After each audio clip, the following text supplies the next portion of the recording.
আসসালামু আলাইকুম। আমি জেসমিন নেওয়াজ আমার কুকিং চ্যানেল থেকে আপনাদেরকে জানাই স্বাগতম। আজকে আমি নিয়ে আসলাম এ, আলুর দম দিয়ে ইফতারি করব আজকে। সব সময় পেঁয়াজু বুট বেগুনি এগুলি খেতে খেতে পরোটা অনেক খেয়েছি হালিম দিয়ে। রোজা তো প্রায় শেষ হয়ে গেছে, এখন আর কিছুই করতে ইচ্ছা করে না ইফতারির সময়। তো ভাবলাম একটা কিছু করে নেই, আলুর দমটা করে নেই আর নান রুটি বানিয়ে নেই।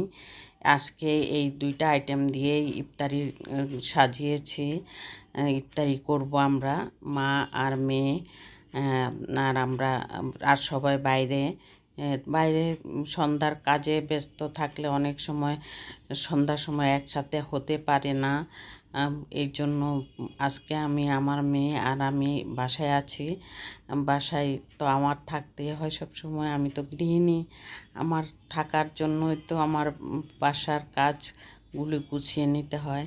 সেজন্য এখানে আলুর দমটা বানানোর জন্য আমি প্রথমে আলুটা সিদ্ধ করে আমি ছিলে নিয়ে তারপরে ভেজে নিয়েছি। ভেজে নেওয়ার পর তারপরে এখানে মশলা দিচ্ছি। আলুর দমের মশলা বলতে একটু ভিন্ন টাইপের হয়। প্রথমে পেঁয়াজ ভাজা ভাজা করে নিতে হবে, তারপরে এখানে হলুদের গুঁড়া দিয়ে একটু পানি দিয়ে দিয়েছি। তারপর আমি মরিচের গুঁড়া, ধনিয়ার গুঁড়া, ভাজা জিরের গুঁড়া, টমেটো সস দিয়ে এখানে আমি আর মেথি আছে, মেথির গুঁড়া দিয়েছি আমি। দিয়ে আলুর দমটা রান্না করে তেজপাতাও দিয়েছি। রান্নাটা এভাবে করব, একদমই কম।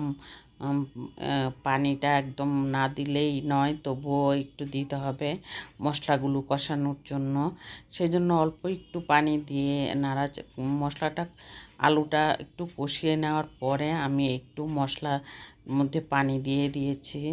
তারপরে এখানে দুইটা কাঁচামরিচ দিয়ে দিয়েছি। দেওয়ার পর আমি আস্তে আস্তে জাল করে আলুর দমটা রান্না করে নিব। আর আলুর দমটা কিন্তু এভাবে অনেকেই খান কিনা জানি না, খেয়ে দেখতে পারেন, খুবই ভালো লাগছে।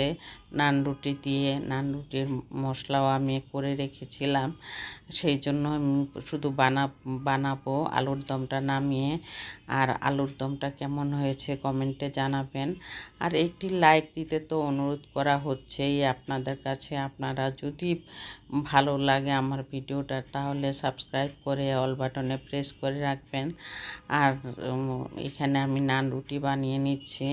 একটি লাইক তো অবশ্যই দিবেন, যা দিতে একটু কষ্ট হয় না তা দিতে আপনাদের কাছে অনুরোধ রইল। আর এখানে নান রুটির সবগুলি আমি মশলা বানিয়ে হটপটে রাখবো। একটু আগে না বানালে আবার ঠান্ডা হয়েও যাবে, সেজন্য আমি হটপটে রাখছি। নান রুটিগুলি খুব সুন্দর হয়েছে, একদম মোটা